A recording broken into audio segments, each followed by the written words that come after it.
Shalom Bapak Ibu Saudara sekalian. Izinkan saya sebelum kita merenungkan firman Tuhan hari ini saya mau menyapa saudara. Merdeka, merdeka, merdeka.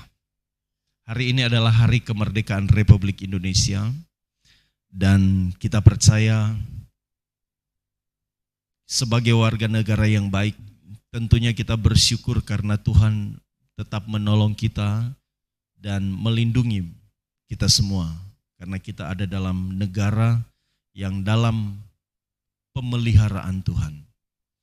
Bapak Ibu Saudara sekalian, terkait masalah kemerdekaan, tentu kita meyakini dalam kekristenan itu kita juga memiliki panggilan untuk menjadi merdeka.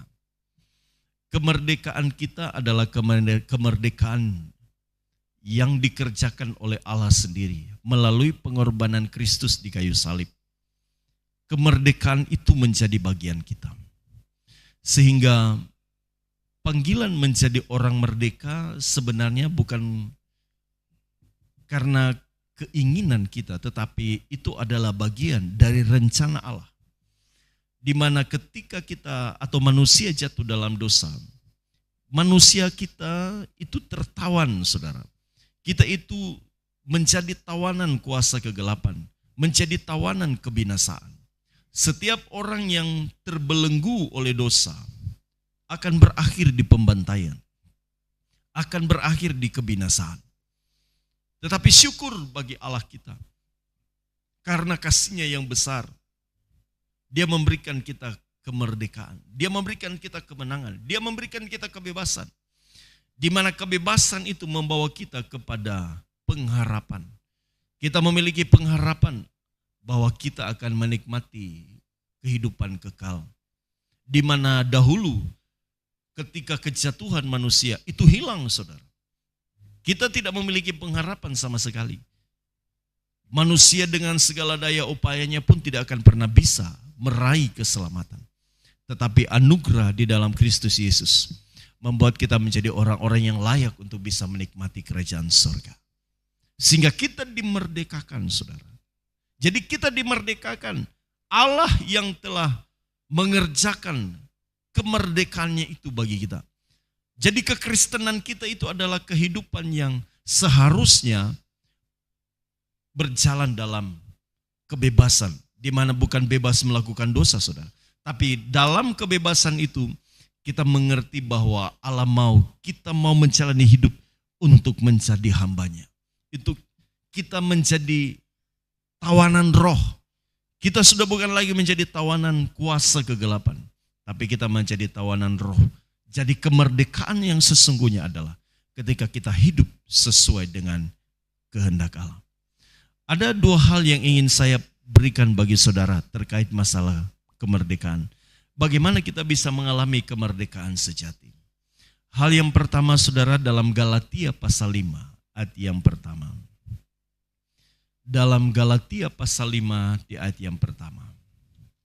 Dia berkata begini, supaya kita sungguh-sungguh merdeka. Kristus telah memerdekakan kita.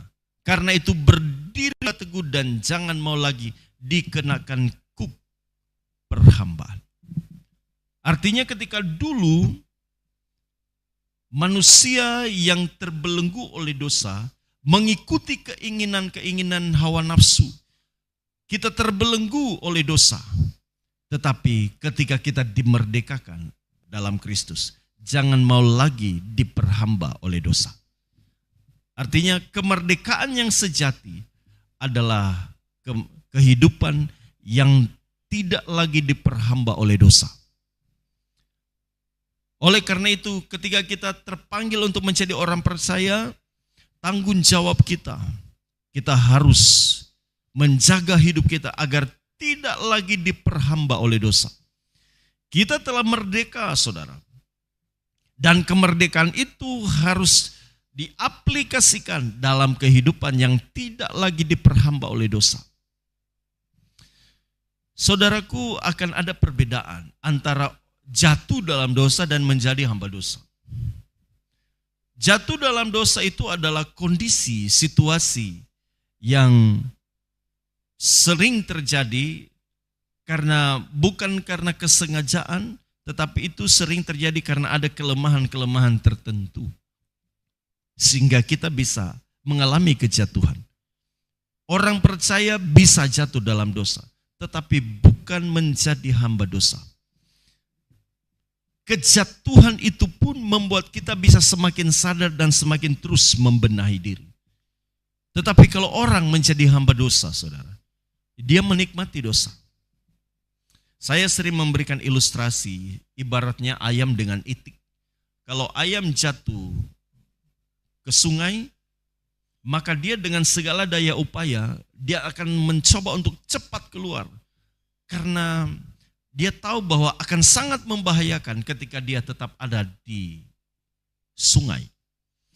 Berbeda dengan itik, saudara. Ketika itik dilempar ke sungai, dia bukan cepat keluar, justru dia menikmati aliran sungai. Dia menikmati kenyamanan, karena di situ adalah habit kebiasaan yang dijalani oleh itik. Demikian gambaran orang-orang yang sebenarnya hamba dosa.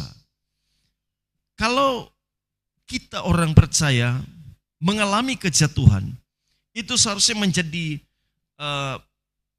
tekanan untuk kita menjadi kuat, cepat keluar dan semakin giat mencari Allah. Kita akan semakin bergairah. Kita tahu bahwa kejatuhan kita justru semakin memicu hati kita untuk mau bergerak lebih kuat untuk meninggalkan dosa.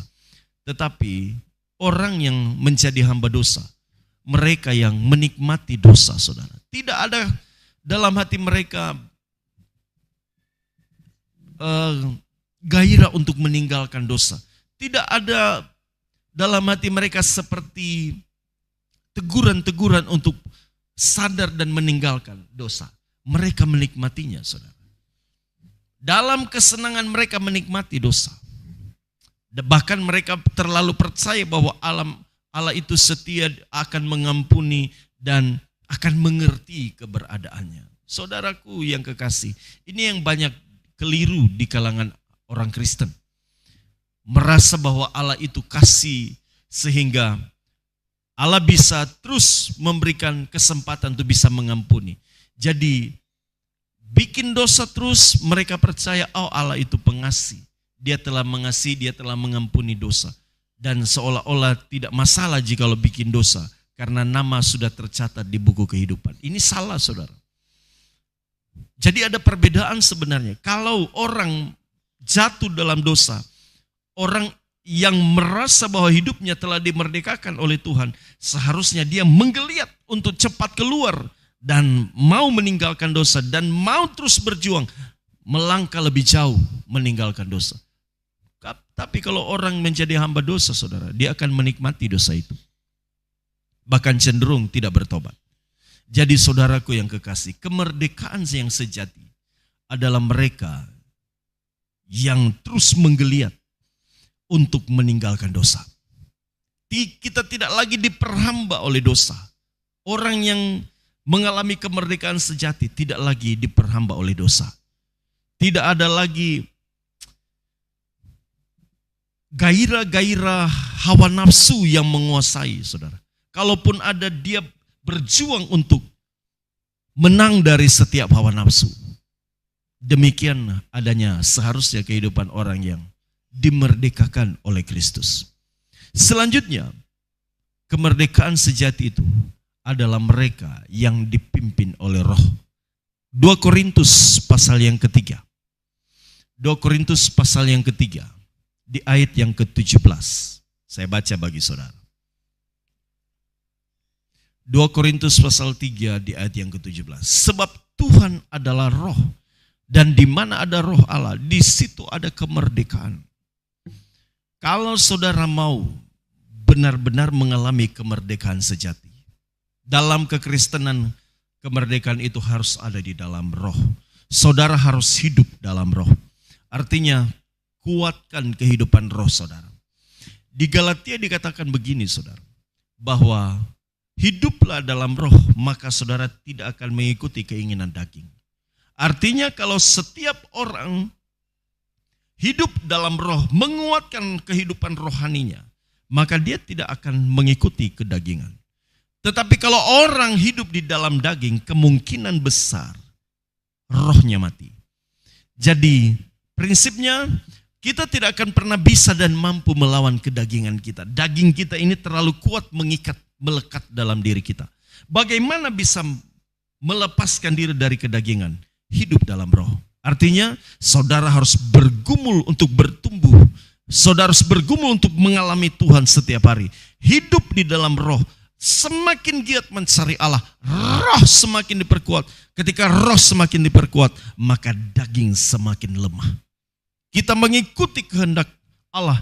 Kita menghidupi firman Allah. Kita senantiasa tinggal di dalam Allah. Maka di sana kedagingan kita tidak memiliki tempat. Jadi saudaraku, kemerdekaan sejati adalah mereka yang dipimpin oleh roh.